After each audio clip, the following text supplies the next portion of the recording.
En el área social del proyecto Experiencia Activa se incluyen actividades que fomentan el desarrollo de las personas mayores y que contribuyen a reforzar su participación activa en la sociedad. Hoy en la residencia Santiago Apóstol de Vilamarín realizaron una jornada de recuperación de costumbres populares, basada en antiguos aperos de labranza. Como ejemplo, se toma un carro de vacas y los mayores identifican sus diferentes partes. Claro que el asunto provocó discusión, porque según la zona de origen, no siempre se llaman igual. Este é o, chamanlle o meón, que se compón de 3 piezas. Este é o meón, e esta é a camba. E este leva aquí un que se chama o ollar. E isto é a rolas que leva a ferraxe, a ferradura, non? E é de composto, e isto vai metido o eixe aquí. Este é o chideiro, que está feita con madeira de carballo, e esta é a cabezalla, e aquí, ao lado, pois, leva unha madeira que é onde van os estadullos, que en moitas partes pronunciase fungueiro, pero bueno, na miña terra eran estadullos. Había os máis grandes, había os máis pequenos, e aquí levaban tamén como un tablón, que se chamaban ladrairos, que se poñían nos estadullos para cargar, por exemplo, abono menudo, ou folla ou algo deso, non?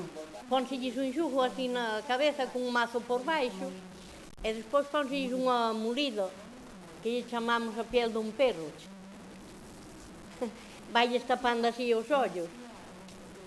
Desde un punto de vista social, los objetivos de la investigación son recordar las formas de vida de nuestros antepasados mediante el análisis de trabajos y aparejos relacionados con el campo.